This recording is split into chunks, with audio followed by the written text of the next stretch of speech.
เลิมพระชนม์72 พรรษาตั้งแต่วันที่ 11 มิถุนายน 2567 ณ วัดพระศรีวรมหาวิหารโดยบ่มีค่าใช้จ่ายใดๆทั้งสิ้นผู้สนใจสมัครเข้าร่วมโครงการหรือร่วมสนับสนุนตามกำลังศรัทธา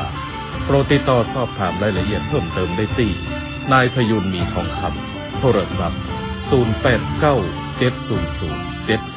0897007939 ได้ตั้งแต่วันนี้จนถึง 31 พฤษภาคม 2567 ในเวลาราชการท่านกำลังติดตามรับฟังสถานีวิทยุกระจายเสียงพระพุทธศาสนาแห่งชาติและสังคมคลื่นเพื่อการศึกษาพระพุทธศาสนาและวัฒนธรรมระบบ FM 104.5 เมกะเฮิรตซ์รายการต่อไปเป็นรายการเสียงธรรมจากสามเณรดำเนินรายการโดยสามเณรสมพงษ์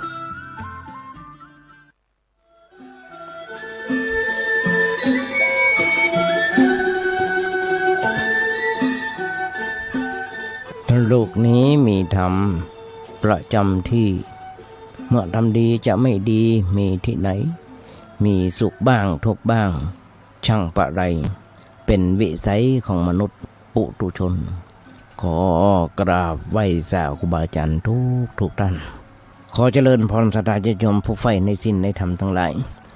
มาแล้วมาแหมแล้วรายการเสียงธรรมจากเนนน้อยสังเหลือจากวัดประแดงทั้งนี้ด้วยการนำของท่านพระครูโคสิทธิ์ปริยัติยพรเจ้าวัดประแดงเจ้าคณะตำบลสุเทพเขต 1เป็นประจำทุกวันพุธจาก 10 โมงจนถึง 11 โมงโดยประมาณดำเนินด้วยการรัตมาภาพสามเณรสมพงษ์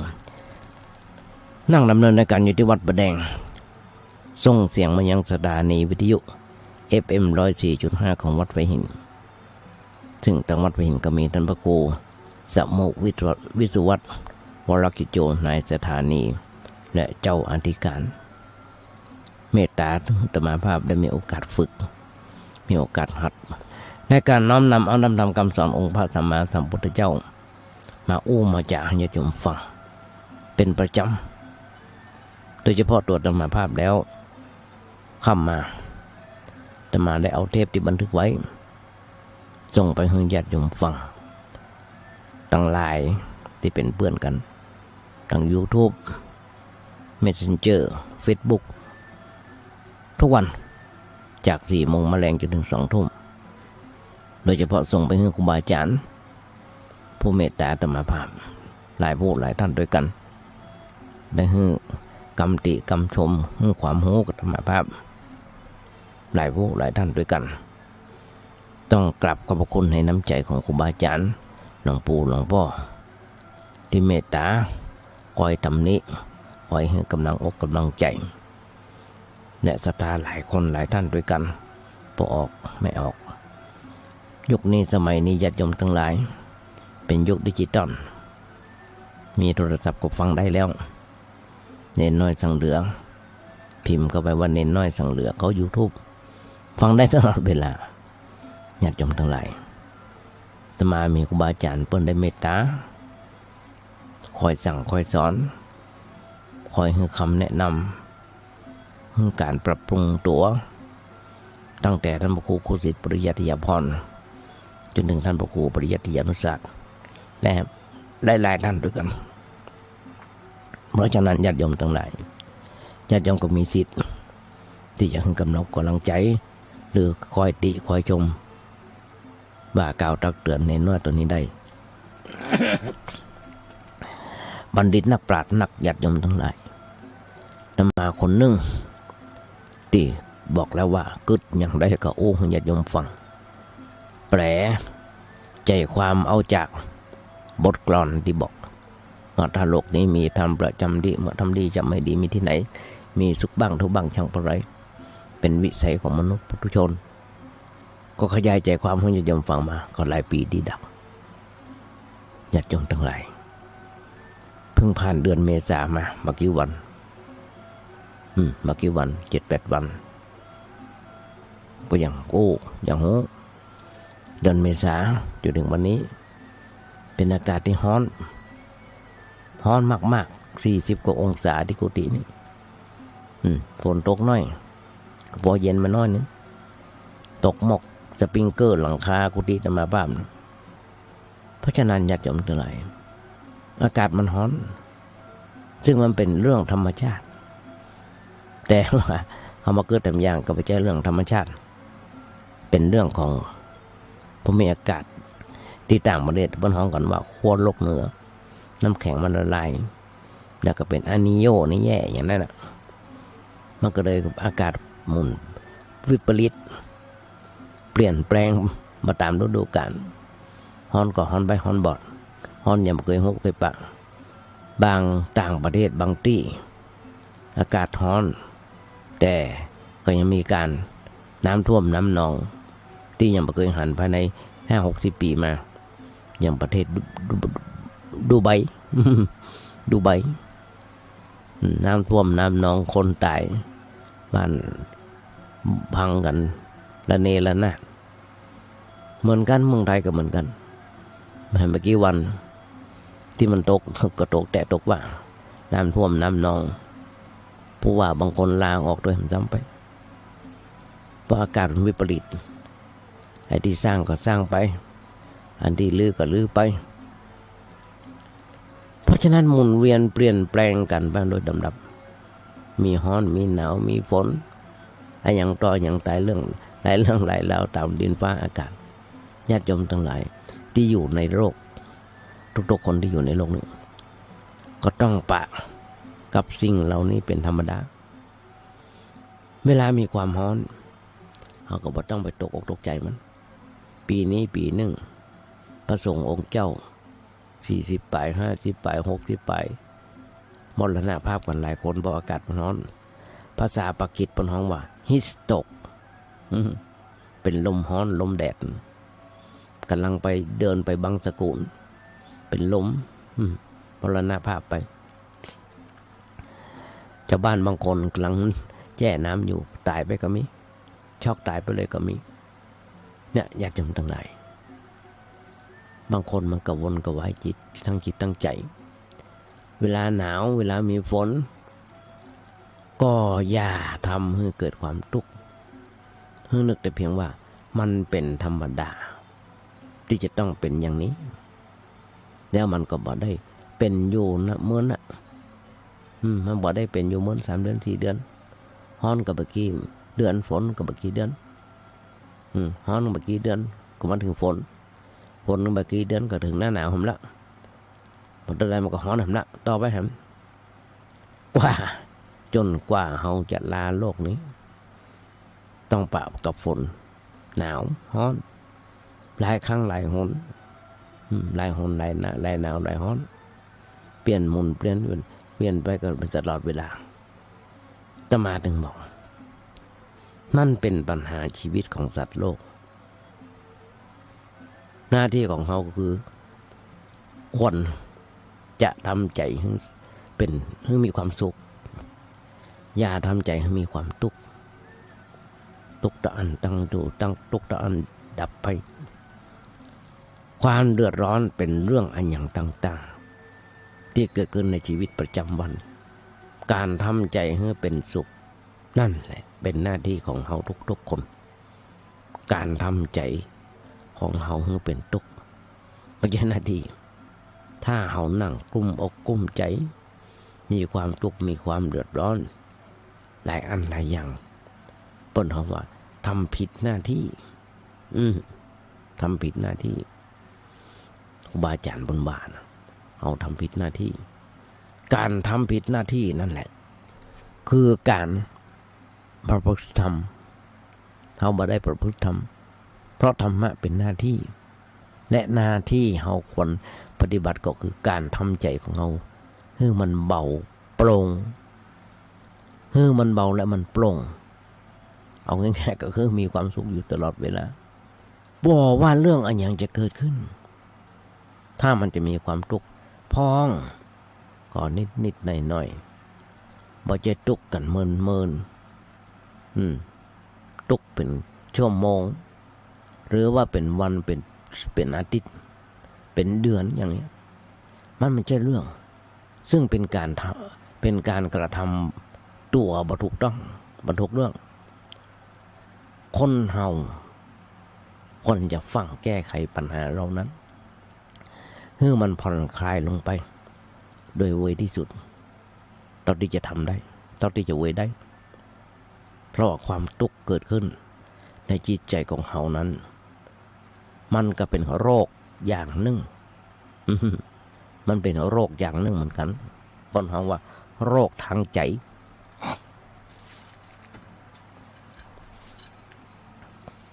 หรือว่าโรคทางใจ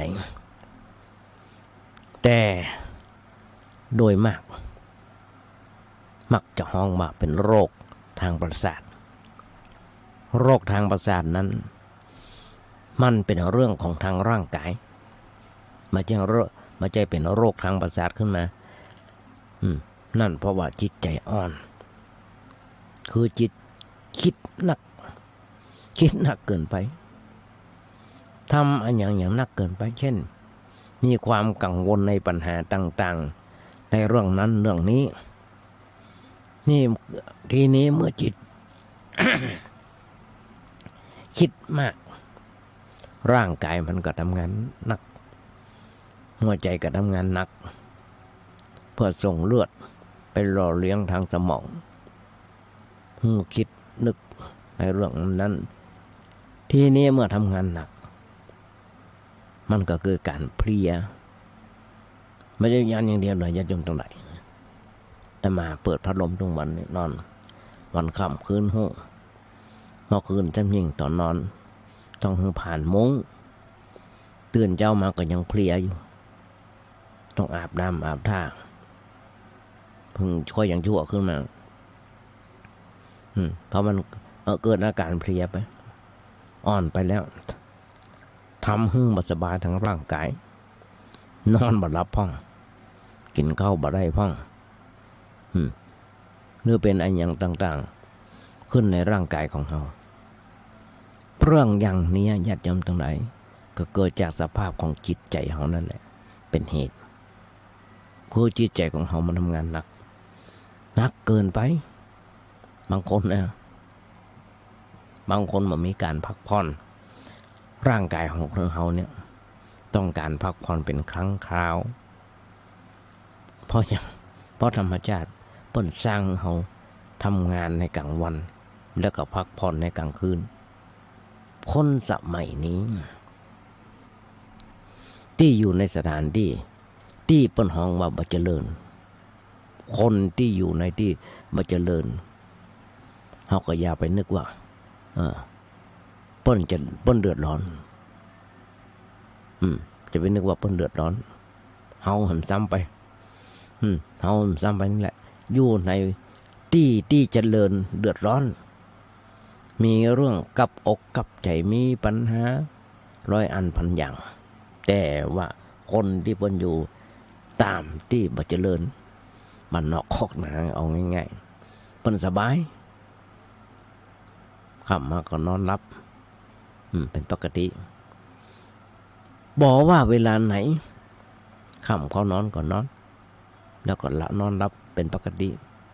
ตามความต้องการของร่างกายตื่นตั้งแต่เจ้าออกไปทำมาหากินเป็นปกติไปหาพักหาผลไม้เป็นไปในไร่ในสวนให้สวนให้หน้าตาป่าตั้งอย่างต่างๆตามหน้าที่เวลาหิวเพิ่นก็กินอาหารอิ่มแล้วก็หมดเรื่องกันไปถ้าบ่หิวเพิ่นก็บ่กินคนตามบ้านนอกที่ยังบ่เจริญนั้นกินเป็นเวลาตามความต้องการของร่างกายแต่ว่าเฮาที่อยู่ในเมืองหลวงอยู่ในบ้านในเมืองของเฮาอันเจริญต้องขออภัยญาติโยมทั้งหลายมันมีของกินนักหนาป่าบ้านที่อุดมสมบูรณ์ต้องเกี่ยวกันไป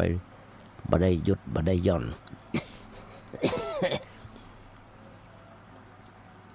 บ่ได้หยุดบ่ได้หย่อนสังเกตพอ ข อ้ไอ้แอมละมาเดายาวเอามาด้วยสังเกตพอเด้อญาติโยมทั้งหลายพอเวลาเดินทางไปไหนว่าจะเป็น ในรถในเรือตมาเคยหันตึงมันเหมือนกัน ลูกหลานตมาว่ากินข้าวเสร็จต้องกินขนมกินอันนั้นกินอันนี้มันดึงมายุดตักวนออกบางคนตมาสังเกตมันไม่ปากว่างสักคนใหญ่กับเกี้ยวต้องเกี้ยวอะไรอย่างนู้นไปหารู้ไหมว่าการเกี้ยวอยู่ตลอดเวลานั้นมันเกิดอะไรอย่างขึ้นแก่จิตใจพ่องเกิดอะไรอย่างขึ้นพ่องในร่างกายนั้นต้องทำงานประยุทธ์ทำงานมาได้ยุทธ์เพราะกระเพาะมันต้องย่อยอยู่ตลอดเวลาบ่มีการพักผ่อนในทางจิตใจนั้นก็กลายเป็นคนประเภทที่ห้องมาตามใจตัวเก่ากินหมูจากเวลาก็ทำให้ท้องเสียสุขภาพจิตพลอยเสียไปด้วยไม่ใช่มีก็เกิดปัญหาโรคนั้นโรคนี้เหมือนกันและเอกลองอ่อนในเมืองมักจะเป็นโรคเรื่องฟันผุฟันผุแล้วกินนักนั่นนี่เกี่ยวลูกอมพ่องท็อฟฟี่พ่องฟันน้ำนมควรจะลดตามเวลาแต่ว่าควรรับประทานนักเกินไปแต่ว่ากินนักเกินไปเคี่ยวน้ำนมก็เลยลดก่อนฟันแท้จะขึ้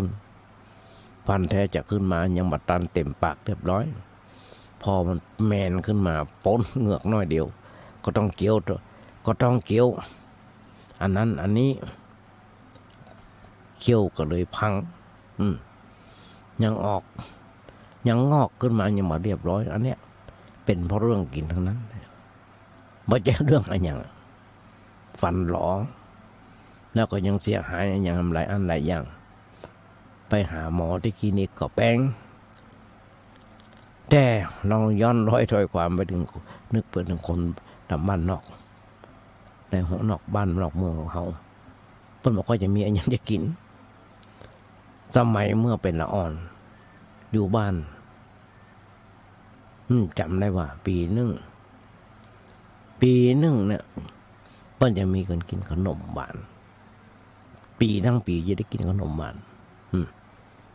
ญาติโยมทั้งหลายคนเฮานะ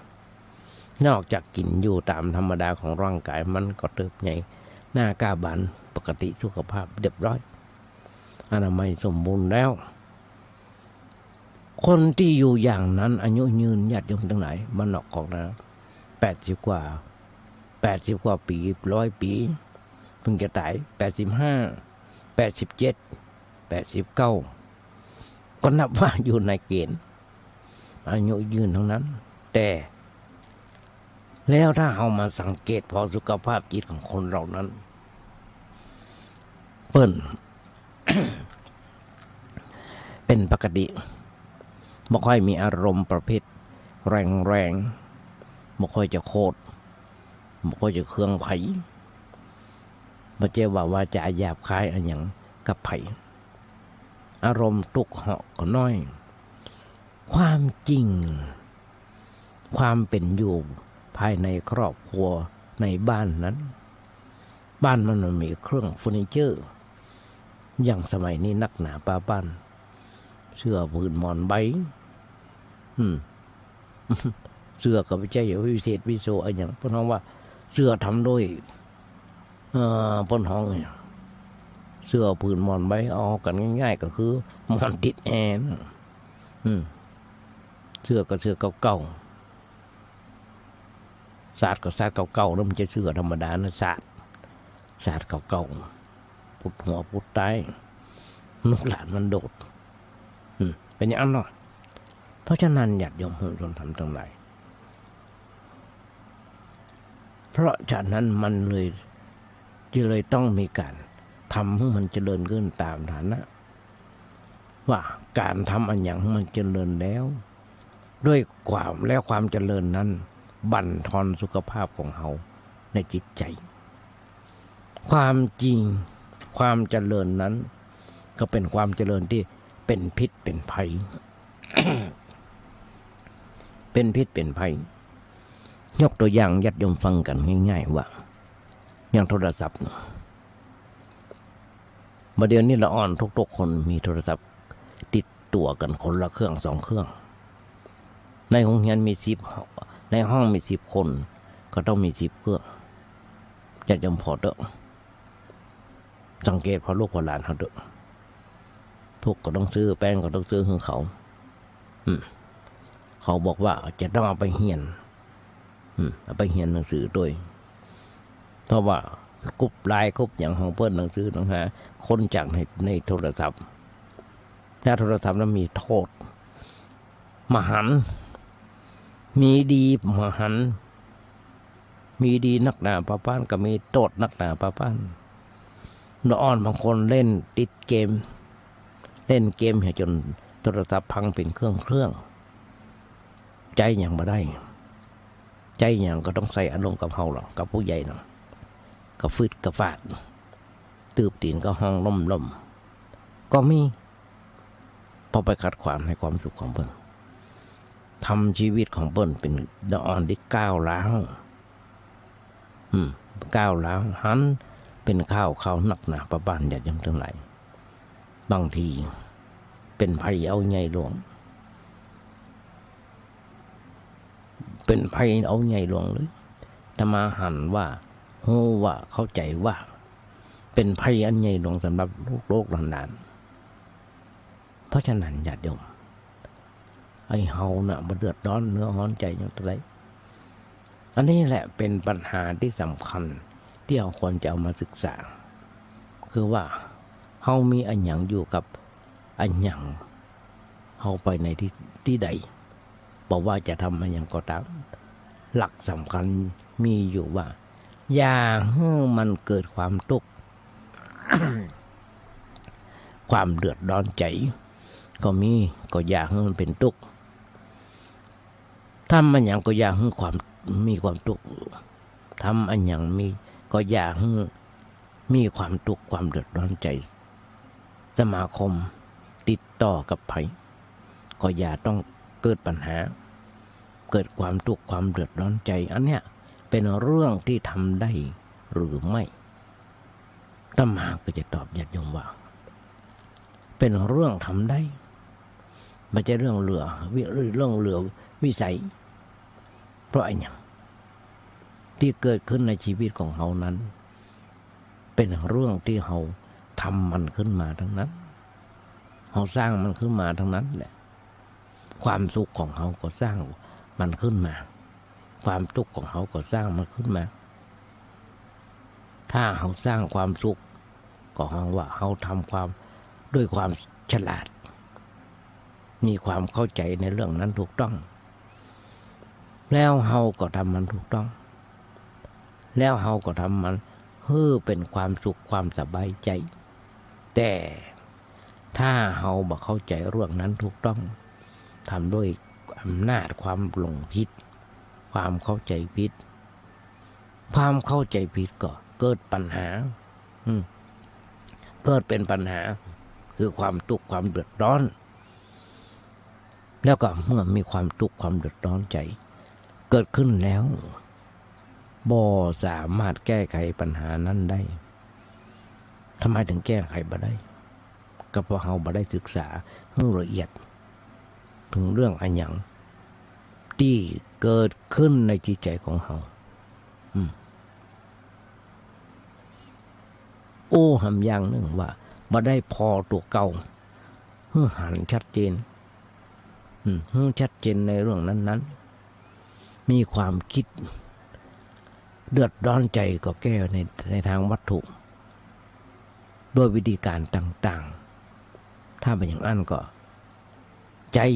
น้ำยาประเภทต่างๆเป็นเครื่องระงับยานั้นมันเป็นเครื่องระงับทางร่างกายคือเมื่อเขากินยาเข้าไปแล้วก็นอนหลับไปเวลานอนหลับนั้นเขาไม่ได้คิดอะไรอย่างแต่ว่าเวลาเขาตื่นขึ้นมา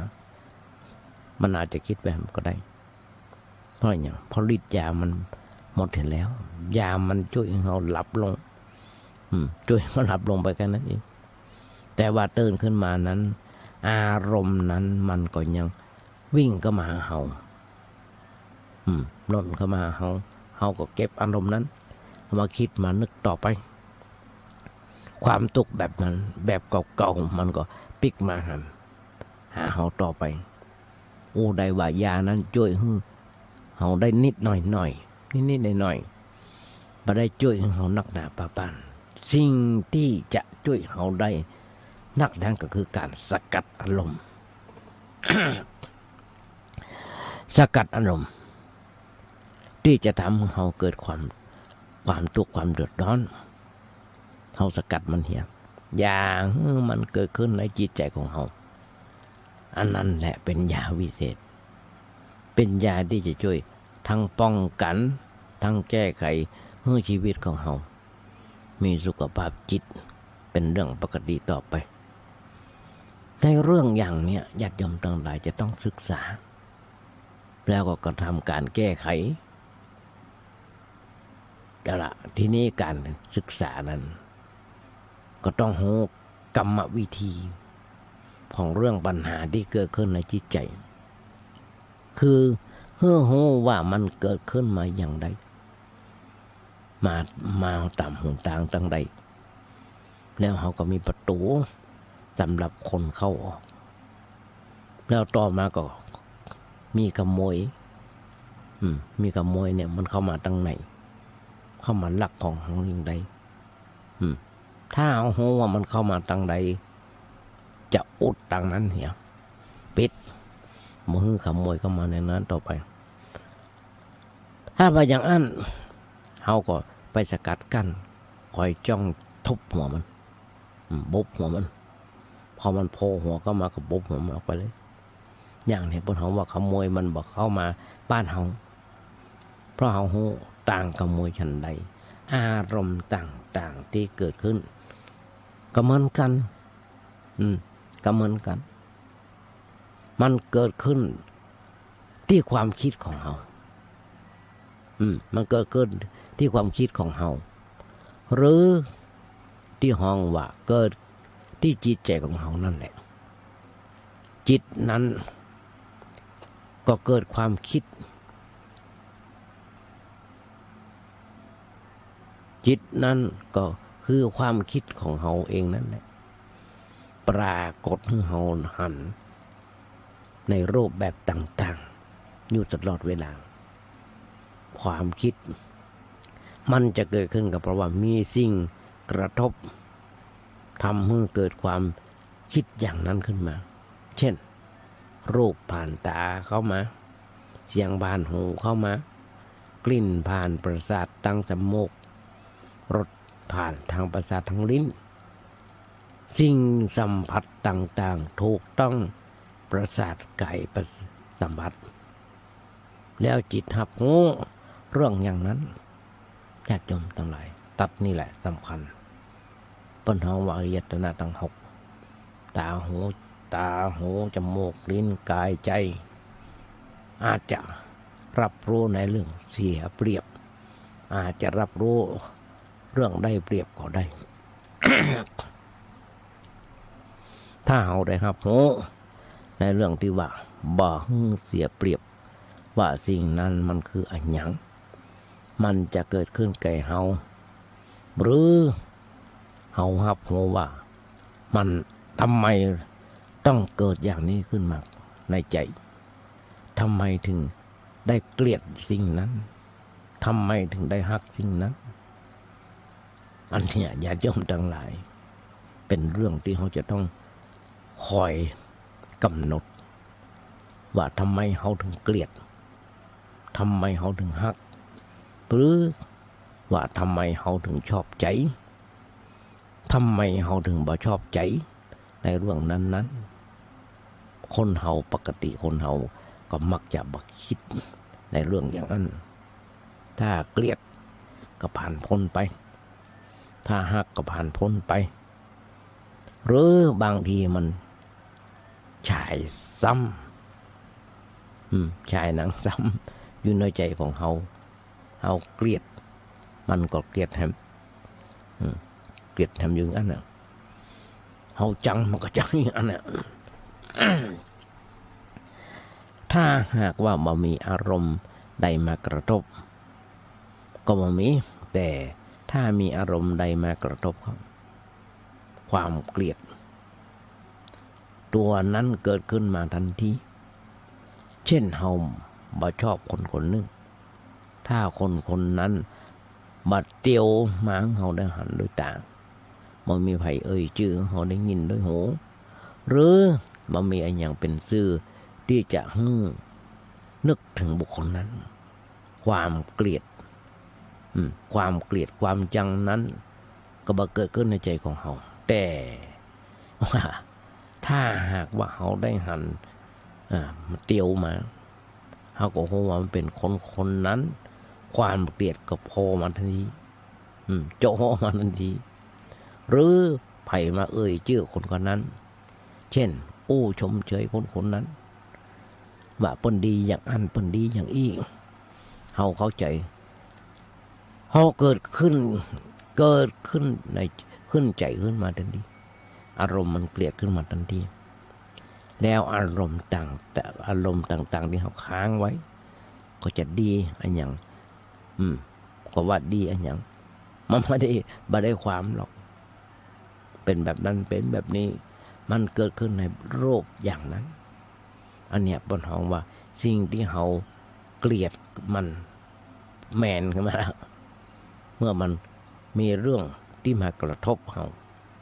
สิ่งสำคัญเรื่องที่เขาฮักก็เหมือนกันถ้าเขาได้หันคนนั้นเข้ามาได้ยินเสียงเข้ามาเฮาเกิดความฮัก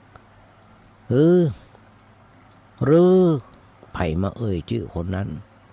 เฮาก็เกิดความรู้สึกกึดถึงหาเปิ้นพึดเติงหาเปิ้นขึ้นมาทันทีอันเนี้ยมันเกิดขึ้นมาบ่อยๆในใจของเฮาแต่เมื่อมันเกิดขึ้นมาแล้วก็มักจะปล่อยผ่านไปผ่านมันพ้นไปได้มาเอามาวิเคราะห์วิจารณ์ในเรื่องนั้นว่าทำไมเขาถึงเกลียดคนนั้นทำไมเขาถึงเกลียดสิ่งนั้นทำไมเขาถึงฮักสิ่งนั้นทำไมถึงเป็นอย่างนั้นสิ่งนั้นทำไมถึงเป็นอย่างนั้นกับสิ่งนั้น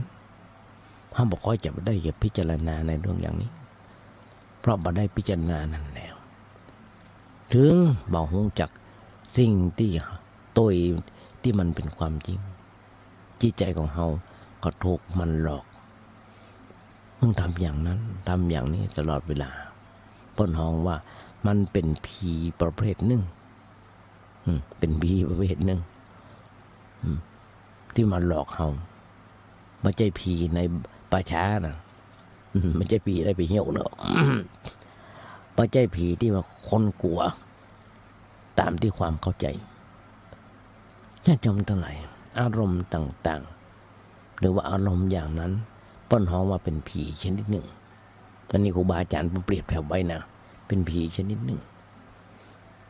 ที่มันคอยหลอกหลอนเฮาอยู่ตลอดเวลา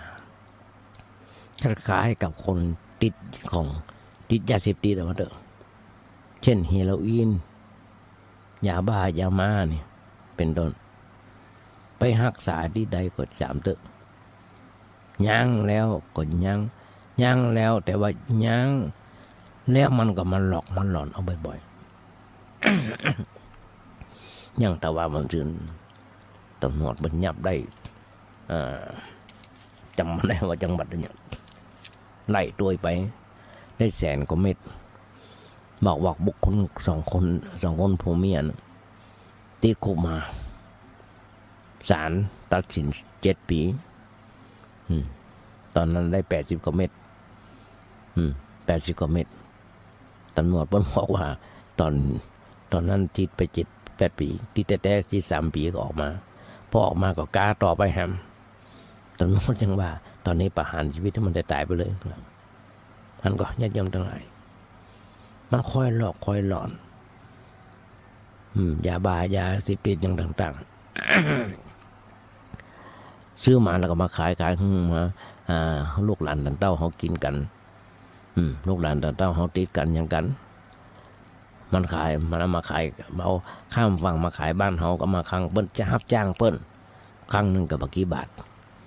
บักกี่หมื่นบักกี่แสนแต่มันมาขายได้นักกว่านั้นยาถูกยาบ้าก็ถูกละอ่อนพอ3 พอ 4ซื้อได้ทั้งประเดี๋ยวนี้ยังจำตั้งหลายเพราะฉะนั้นหยุดแล้วแต่ว่าหยุดแล้วมันก็มันหลอกเอาบ่อยๆทำให้นึกถึงสิ่งนั้นว่าเราเคยกินบางทีมันก็อยากแรงขึ้นมาอยากจะไปสูบไปดื่มถ้ากำลังความอดทนมาเพียงพอเราก็ต้องไปตามความรู้สึกนั้นคือไปดื่มไปกินไปสูบสิ่งนั้นเข้าแล้วก็พ่ายแพ้มันต่อไป หลายคนญาติโยมตรงไหนที่พ่ายแพ้ที่พ่ายแพ้ยังระว่าวันซื่อน่ะก็เอาข่าวนะมาโอ้ญาติโยมฟังมีนักเลงสูบกัญชาอยู่คนหนึ่งตำรวจปัญญับขึ้นไว้บนหลังรถปิกอัพยังยิ้มยังเพ้อเป็นโซกุลเป็นอะไรอย่างนั้นโมกุลเมื่อกุลอย่างแพ้แสงแพ้เนี่ยที่มีแสงที่จิ้มจิตได้นั่นนะโมกุลอย่างจำได้ละเป็นของละอ่อนน่ะหันก็อารมณ์อย่างนั้นเปิ้นห้องว่าเป็นผีชนิดหนึ่งที่มันคอยลุกคอยจุคอยหลอกเขาอยู่ตลอดเวลาก็อย่างที่บอกแต่ถ้าเฮามาวิเคราะห์วิจัยในเรื่องอย่างนั้นอย่างพ่อกับปอมันเกิดขึ้นมาแล้วมันก็ดับไปนั่นแหละแต่เอามาคิดพอว่าทำไมถึงเกิดขึ้นมันเกิดขึ้นเพราะอะไรอย่างแล้วมันเกิดขึ้นแล้วทำไมเฮาถึงเป็นอย่างนั้นมันร้อนหรือว่ามันเย็นใจมันร้อนกับมันเย็นใจวุ่นวายหรือว่ามีความสงบเกิดขึ้นในใจเพื่อในใจของเฮานะเฮาเอามานั่งวิเคราะห์วิจัยพินิจพิจารณาต้องพอลองพิจารณาวิจารณาต้องพอเถอะนั่งวิเคราะห์วิจัยในเรื่องอะไรอย่างต่างๆเกี่ยวกับปัญหาชีวิตนี่แหละเปิ้นฮ้องว่าเป็นการเจริญวิปัสสนาที่ควรทำเพราะเราอาจจะทำให้ทุกโอกาสทุกเวลาทำได้ทุกโอกาสทุกเวลาอยู่ที่บ้านหรือว่าที่ใดๆก็จ้างที่มันบ่มีอะไรอย่างมากวนจิตกวนใจเขาก็ยกเรื่องอย่างนั้นขึ้นมาพิจารณาแล้วก็แยกวิเคราะห์ออกไปหันว่าสิ่งนั้นมันคืออะไรอย่างมันมีเนื้อแท้ที่ตัดไหนพ่อน่าหักน่าชมเป็นประการใดน่าเกลียดน่าชังอย่างใดแล้วเมื่อใดโคตรสิ่งนั้นขึ้นมาในใจแล้วก็มีอะไรอย่างเกิดขึ้นต้ยไหมเรามานั่งพิจารณาแยกแยะออกไปขณะที่เราใจปัญญาพิจารณาอย่างนั้นความคิดอันบ่ดีมันก็หายไปแล้ว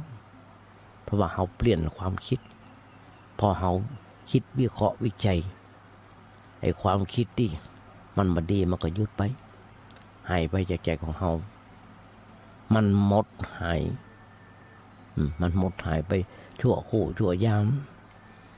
เมื่อเรายังบ่รู้ชัดตามสภาพที่เป็นจริงมันก็จะวิ่งมาจุมาหลอกมาต้มมาหลอกเราได้อยู่ทีหลังเราก็ยกขึ้นมาวิเคราะห์ อย่างละเอียดจนกระทั่งพอหันว่ามันมีอันอย่างเป็นสาระบ่มีอันอย่างที่ห้องว่าเป็นแก่นบ่มีอย่างห้องว่ามันจำเป็นแก่เฮา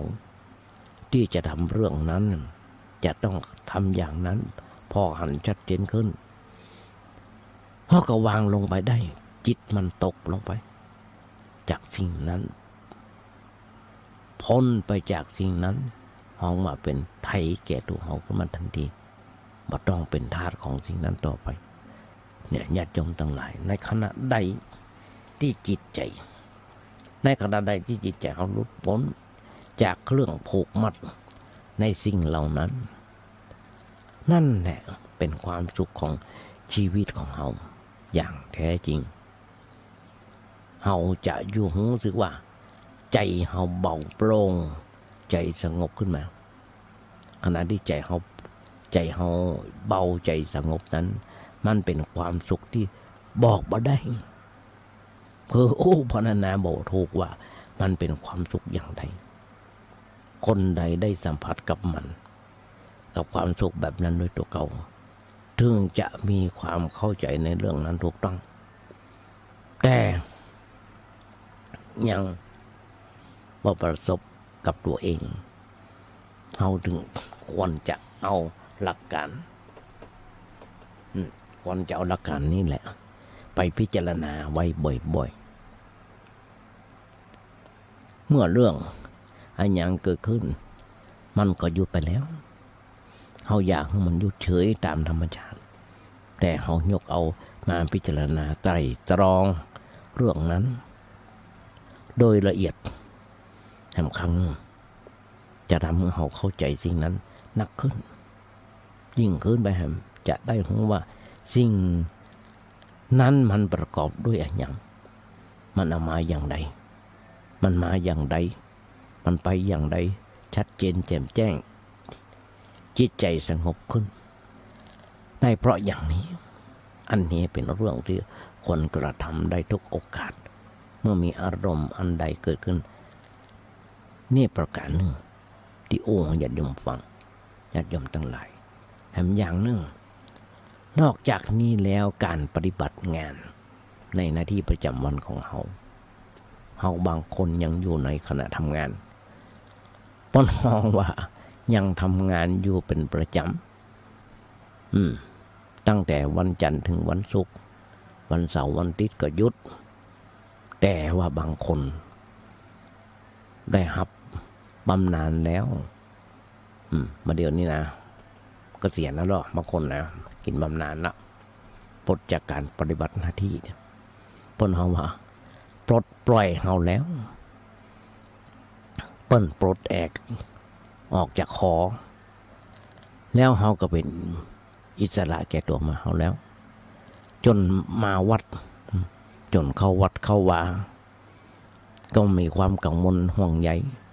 จะทำอะไรอย่างก็ทำอะไรอย่างได้ตามสบายใจตามฐานะของผู้มีผลของงานที่ตัวได้กระทำไว้เช่น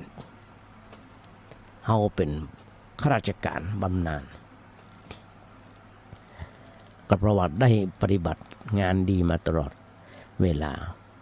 บ่มีความผิดความเสียหายพอเฮาเกษียณอายุหรือว่าลาออกทางราชการก็ให้รางวัลเป็นว่าเบี้ยบำนาญเบี้ยบำนาญประมาณหันหลายคนเพื่อจะได้กินได้ใจไปจนกว่าหมดลมหายใจถ้าเฮาได้ปลดปล่อยออกจากนี้แล้วเฮาก็รู้สึกว่าโรคมันกลับโรคมันโปร่งขึ้นมาใสขึ้นมาไอ้คันจะไปทำอันอย่างนั้นที่ห้องว่าบ่มีข้อผูกมัดทำโดยบ่มีข้อผูกมัดแต่ว่าเฮาทำตามสมัครใจเมื่อมีเวลาจะมีทำเมื่อมีเวลาก็พอจะทำได้แต่แล้วมันก็บันนักอกบันนักใจเกินไปบ่ถือว่าเป็นภาระผูกมัดนักเกินไปซึ่งเป็นไปตามประสาของคนแก่คนเฒ่า เฮาก็ทำได้แล้วก็ทำแล้วก็ดีด้วยเฮาจะใช้เวลาว่างมันเป็นประโยชน์จะได้ใจความรู้ความจะสามารถที่เฮามีถ่ายทอดถึงรุ่นน้องต่อไปเฮาจะได้รับความสามารถจากเฮาลูกหลานตันเต้าละเอกละอ่อนเปิ้นก็จะได้ความรู้ความสามารถของเฮาแล้วเฮาก็เปิ้นก็เอาไปใช้เพื่อเป็นประโยชน์ต่อไปอันเนี้ยนับว่าเป็นเรื่องที่ประเสริฐเหลือเหมือนกับคนคนนึงเฮาฮู้กันอยู่ในประเทศไทยของเฮาพระบาทสมเด็จพระเจ้าอยู่หัวรัชกาลที่9ได้ทรงทำงานไว้โดยเฉพาะพันกว่าอย่างที่เพิ่นได้ทำไว้โครงการหลวงเนี่ยนะหลายๆอย่างที่เฮาได้ฮู้ได้หันได้ทำกันเพราะฉะนั้นญาติโยมทั้งหลายฮู้แล้วหันแล้วว่ามันเป็นอย่างไรเฮาก็ทำกันต่อไปเพราะฉะนั้นเฮาเอาความฮู้เนี่ยถ่ายทอดของละอ่อนแต่ว่าเฮาแต่ว่าทำอย่างชนิดที่บ่มีพันธะบ่มีข้อผูกมัดคือทำตามสบายถึงได้เปิดฮับเอาละอ่อนมาหนังซ้อนหนังอย่างทำต้นไม้ต่างๆเฮาได้หันกันอันเนี้ยถ้าเฮาทำกันแล้ว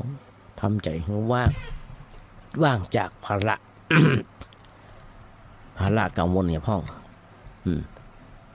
อันนี้จะช่วยให้ร่างกายเป็นปกติขึ้นทำให้จิตใจของเขามีสภาพเป็นปกติขึ้นด้วยมาต้องกินยาอันอย่างนักเกินไปยานั้นช่วยได้เพียงเล็กๆน้อยๆแต่การทำใจของเขามันสงบบางครั้งบางคราวเป็นเรื่องที่ช่วยได้นักกว่าแต่เรื่องอย่างนี้ก็ต้องหัดปล่อยวางหัดปล่อยวางคือหัดปล่อยวางพ่องอย่าแบกอยู่ตลอดเวลาเปิ้นถึงบอกญาติโยมทั้งหลายหัดปล่อยวางอย่างต่างๆคนทั่วไปเปิ้นบอกว่าอุเบกขาอุเบกขามันดีอย่างไรนึ่งต้องมีปัญญาชั้นเลิศถึงจะรู้จักความประเสริฐของอุเบกขาที่เราเอามาใช้กันในหมู่คนไทยนั้นต้องระวังถ้าเฉยเรื่อยเปื่อยพระพุทธองค์ว่าเฉยโง่เป็นอกุศลหลวงพ่อกิติมิธีเพิ่นได้ออกรายการตะคืนตอนนี้ลืมไปแล้วเพิ่นอู้ในเรื่องของอุเบกขาหรือว่าอู้ในเรื่องของต่างๆเรื่องของอกุศลกรรมอกุศลกรรมพระว่าอัญญานุเบกขาหมายถึงเฉยบ่รู้เรื่องเฉยบ่เอาเรื่องเฉยบ่ได้เรื่องแต่เฉยของธรรมคือเฉยด้วยปัญญาเพราะฮู้แล้วว่าวางตัวพอดีโดยทั่วไปมีสถานการณ์ตื่นเต้นเกิดขึ้นจะมีคน3 พวกคือคนที่บ่ฮู้เรื่องอย่างเลยเฉย2คนที่ฮู้ครึ่งบ่ฮู้ครึ่งบ่ฮู้ครึ่งอาจจะตื่นตัวไวๆลุกขึ้นมากระโดดโลดเต้นแต่แก้ไขปัญหาบ่ค่อยได้บางทีตื่นเต้นไวๆไปยิ่งกว่ายิ่งทำให้ลุกลามใหญ่โต3คนที่ฮู้เข้าใจหมดพอหันเรื่องที่เกิดขึ้นอย่างไรเหตุปัจจัยเป็นอย่างไรมันจะเป็นไปอย่างไรจะแก้ไขที่จุดไหนตัดใดถึงจุดไหนจะต้องทำอะไรอย่างโอ้นี่เฉยเหมือนเดิมกันแต่เฉยพร้อมรอจังหวะมาถึงจุดนั้นต้องทำอันนั้นถึงจุดนั้นต้องทำอันนั้นเขาเฉยแต่พร้อมที่จะทำให้ไปตามลำดับถูกจุดถูกที่พวกนี้แก้ปัญหาได้มันก็นักการเมืองมาเดี๋ยวนี้ต้องรอคอยจังหวะจะโค่นมันก่อนแต่ความนิ่งเฉยความโดยหูนี่แหละบนหังว่าอุเบกขา อุเบกขานั้นบ่ต้องวางหรอกมันถึงเองมันเป็นเองเพราะมันเป็นสภาพจิตอัตโนมัติที่เกิดจากปัญญาโดยสภาพด้วยปัญญามาปรับจิตเพราะฉะนั้นปัญญาคืออุเบกขาทั้งคู่ญาติโยมทั้งหลายคนเฮาที่ถือกันนักแล้วตลอดเวลาตลอดเวลาหูกันหันกันตลอดเวลาเพราะอย่างเพราะปัญหาชีวิตของสัตว์โลกปัญหามันหนักหนาปาปานแถมอย่างหนึ่งที่เฮาโหกันบ่อยๆว่า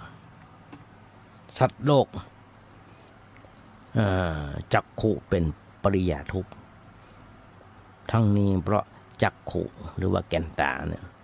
มาได้ซ่อนทุกข์ต่างๆไว้ตั้งแต่เกิดแล้วเช่นจักขุเป็นรังของโรคตากว่า500ชนิดจักขุต้องเป็นที่เกิดอุบัติเหตุต่างๆเมื่อมีจักขุก็ต้องมีหันนิมิตดีพ่องบดีพ่องหันแล้วเกิดโลภะพ่องโทสะพ่องโมหะพ่องอันโทสะนั้นเป็นไฟร้อนส่วนโลภะและโมหะนั้นเป็นไฟเย็นทั้งไฟร้อนและไฟเย็นก็เผาชีวิตสัตว์โลกของเราร้อนได้แม้บางครั้ง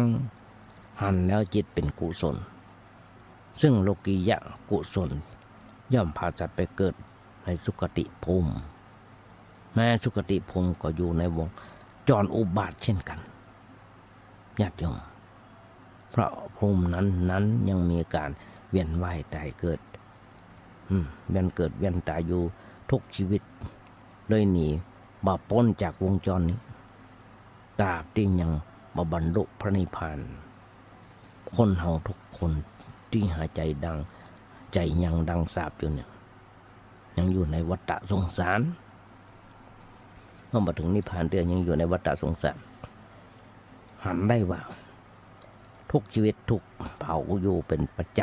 ำด้วยไฟคือราคะโทสะโมหะด้วยไฟคือรา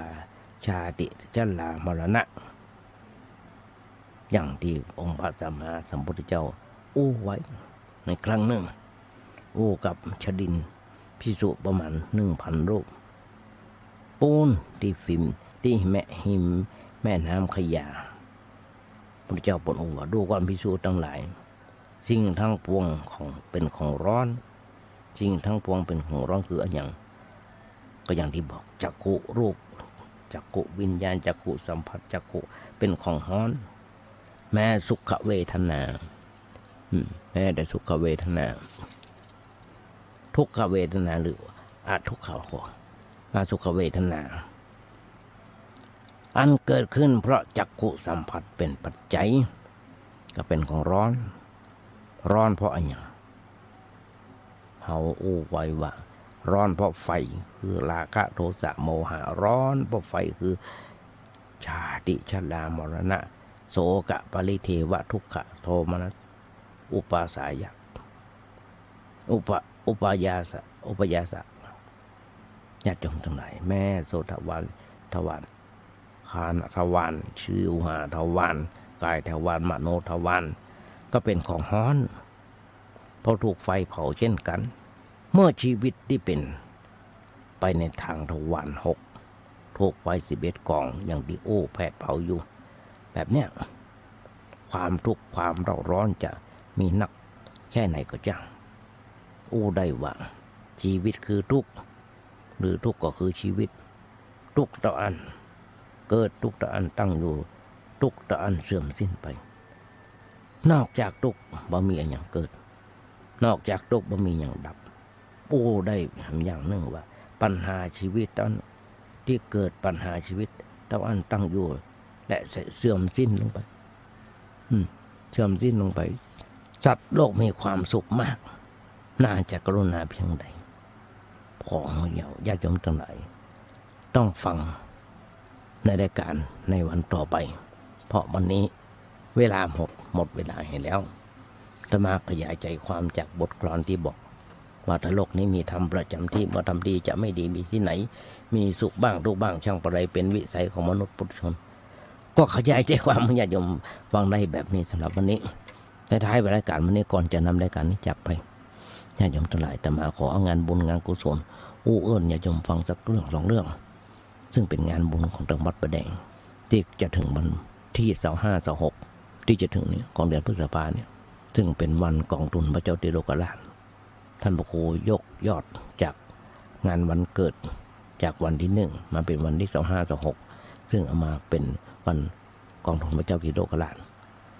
วันนั้นเป็นวันทักษิณาโดยเป็นวันกองทุนพระเจ้าติโลกราชโดยเพราะฉะนั้นขอบอกบุญญาติโยมทั้งหลายร่วมทำบุญสุนทานด้วยกันในวันที่25-26ที่วัดประแดงโดยท่านพระครูเจ้าวัดพระครูกุศิษฐ์ปริยัติยาภรณ์เปิ้นได้กำหนดไว้ที่25-26เป็นประจำต่อที่ผ่านมาทุกวันที่25-26แต่เมื่อโควิดเข้ามาบ่ได้ถัดจัดกันได้ทำอย่างนึงญาติโยมทำเรื่องนึงนั่นคือร่วมทำบุญสุนทานศาลาอนุสรณ์เป็นพิพิธภัณฑ์ของพระเจ้าติโลกราชที่กำลังจะสร้างวางศิลาฤกษ์มาหลายปีที่แล้วละเพราะฉะนั้นฝากบอกบุญญาติโยมทั้งหลายร่วมทำบุญสุนทานด้วยกันเบอร์โทรศัพท์ท่านพระครูเจ้าวัดมีเบอร์อยู่ว่า081-881-5690 ในวันที่25-26นั้นคงได้รับข่าวความล่วงหน้าความคืบหน้าของการก่อร่างห้างแปลงซ่อมแซมเสนาธนาของจังหวัดประแดงกับท่านพระครูต่อไปแหมญาติโยมทั้งหลายศาลาปฏิบัติธรรมหรือว่าศาลาอนุสรณ์พระเจ้าติโลกราชนั้นตอนนี้ส่งแบบเป็นไปแล้วที่คณะวิศวกรรมมหาวิทยาลัยเชียงใหม่ที่อนุเคราะห์มา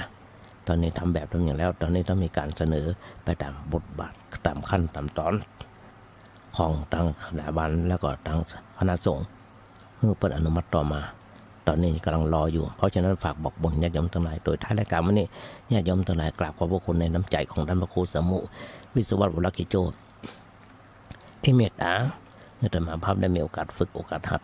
ในการน้อมนำอนุตตรคำสอนของพระสัมมาสัมพุทธเจ้ามาโอ้มาจารย์โยมทั้งหลายได้ฟังกันและญาติโยมทั้งหลายวันนี้อาจจะเป็นวันครบรอบวันเกิดของใครคนใดคนหนึ่ง